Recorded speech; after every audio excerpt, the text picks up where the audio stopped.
Combat de boxe annulé. Ça s'est passé en fin de semaine parce qu'on s'est rendu compte du côté d'une boxeuse et de son entraîneur, Cathy Bissonnette, et son entraîneur, Denis Gravel, que, en face, on allait affronter une boxeuse trans.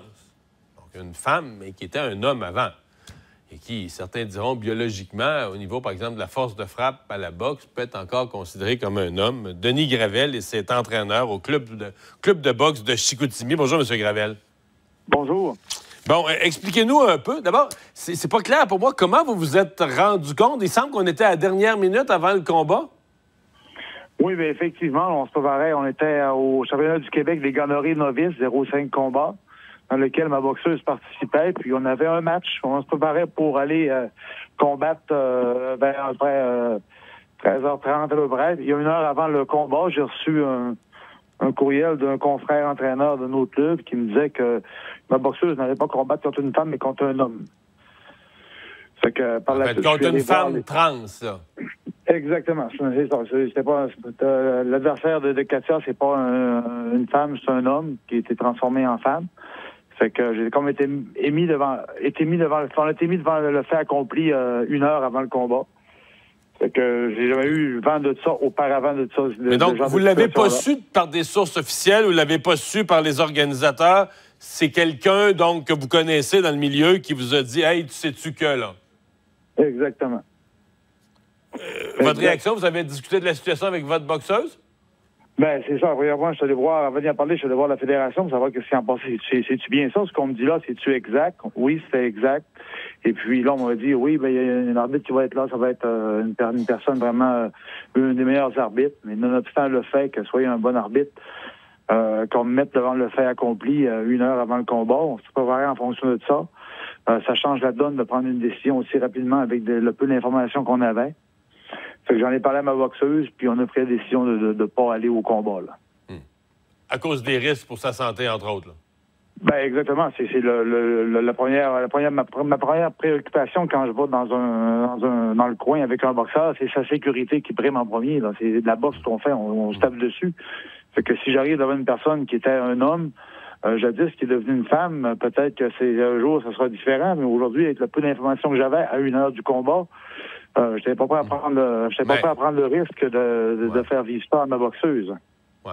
Il y a quand même des témoignages là, ailleurs de femmes qui l'ont essayé et qui ont réalisé que la force de frappe là, était comme exceptionnelle. Ça veut pas dire qu'il n'y a pas des femmes qui peuvent avoir aussi une force de frappe, mais il y a un risque là, qui semble, en tout cas, je lisais là-dessus, d'autres boxeuses ont dit, nous, on n'affrontera jamais des boxeuses trans. Il y a un questionnement.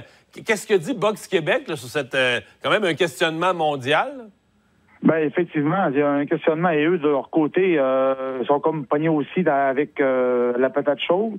Là, c'est qu'ils ont comme transféré ça à Boxe Canada, qui devrait prendre les devants dans ce genre de situation et de nous éclairer et mettre des règlements clairs en fonction des choses qui arrivent. Mais là, on n'est pas rendu là. On n'est pas rendu. Mais vous en pensez quoi? Avec votre expérience de la boxe, vous en pensez quoi, vous?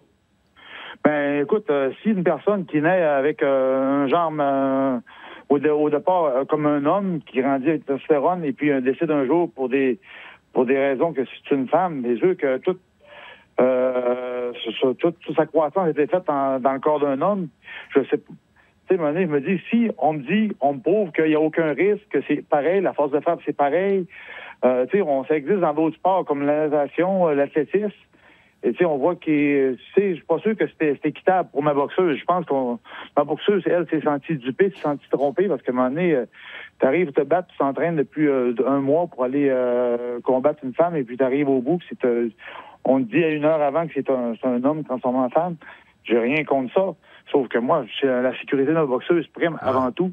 Et comme avec le peu d'informations que j'avais, pour la sécurité, je préfère me retirer. Là. On gagne pas notre vie avec ça. Là. Je comprends.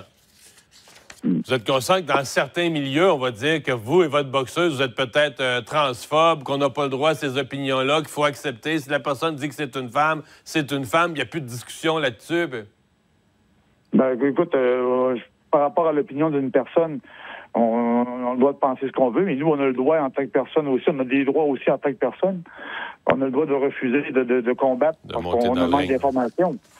Écoute bien, c'est des tapes sur la gueule qu'on se donne. C'est pas, on joue pas aux poches. Très clair. Denis Gravel, merci d'avoir été avec nous. Je vous remercie. Au revoir. Ce sera une histoire à suivre. Je voyais les commentaires de Boxe Québec, je vais vous avouer, là, mêlés rares. Là. Tu vois des gens, tu sais, quand M. Gravel parlait d'une patate chaude, là, mais tu as l'impression de voir jongler quelqu'un avec 8 patates chaudes, là, puis ça brûle les mains, puis on ne sait pas quoi faire avec.